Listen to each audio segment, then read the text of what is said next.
Hi there. It is that time of year again, a season of big goals, fresh starts, and yes, New Year's resolutions. But how many times have you set a goal for yourself on January 1st or before, only to find in February you are failing at that goal? Maybe you're determined to work on your anxiety and get better. Or maybe your OCD compulsions need to come down and that is your goal for the year. But don't worry, you're not alone. Today we're going to talk about smarter, more strategic and effective ways to make your goals for the new year stick.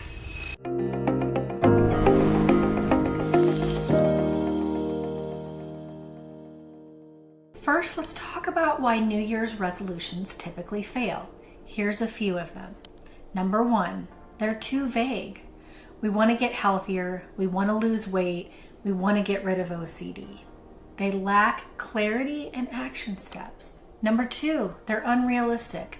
We set these massive goals to stop all of our compulsions in 1 month, or to lose 20 pounds in the next week, or we start to work on that goal and we find that the results aren't coming quick enough, so we get frustrated and we quit.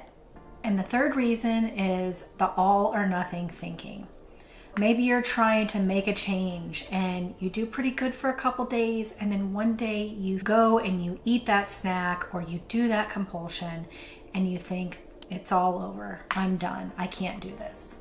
The problem is not you, it's the way we typically reframe resolutions and goals, and now I'm going to teach you what to do instead. Instead of a New Year's resolution, we're going to create a system, and here's how to do it. So first, you're going to focus on habits and not goals. So instead of, I'm going to get rid of OCD or anxiety this year, I'm going to work on reducing my obsessions and my compulsions. Number two is all about being specific and measurable. Instead of, I want to save more money this year, maybe you decide, I'm going to save $10 a month or $50 a month until I reach X number of dollars at the end of the year. Or maybe you decide, I'm going to do one exposure exercise every single day during the week. These are specific, they're measurable, and you want them to feel doable. Yes, you're pushing yourself outside your comfort zone, but you want them to feel like something that you can tackle. Don't make that goal so big that it feels overwhelming and then you tend to avoid. And lastly, I want you to start small. Then you can build momentum. Maybe you're going to work on reducing one of your compulsions instead of all 30 of them. Start small, get good at that one, and that's going to build a lot of confidence and motivation within you to then tackle the next one. And then everything builds on itself as you start to become closer and closer to reaching that goal that you want over time. Success is like compounded interest. The progress that you can make in 1 week is going to build and build and build.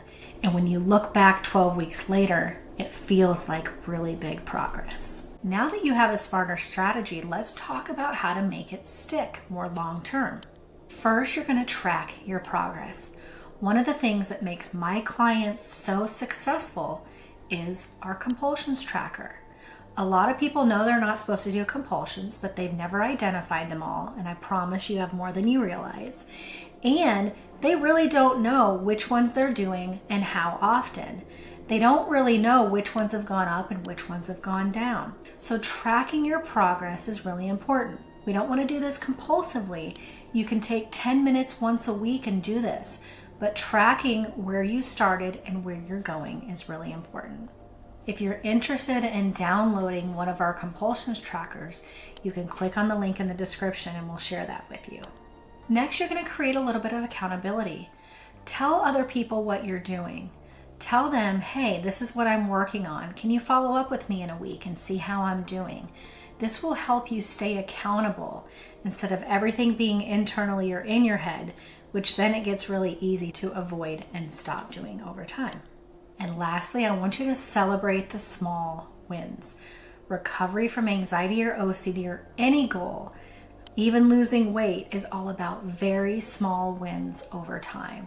Like we say, compounded interest. So those small wins are going to compound over time until you look back and you feel like you've made really big wins. Remember, it's all about progress and not perfection.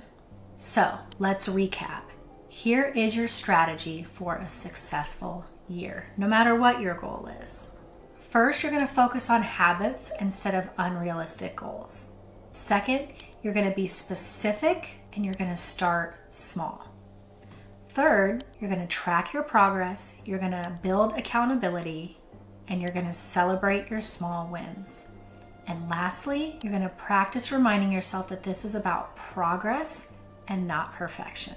This year, we're going to skip the guilt, we're going to skip the overwhelm, and we're going to focus on strategies that actually work. I promise you, if you're consistent and you focus and you bring things back to the basics, you're going to have an amazing year. Thank you for watching. If you found this helpful, give me a thumbs up. Leave me a comment below and let me know how you liked this video or what videos that you want to hear more about. Happy New Year, and we'll see you in the next video.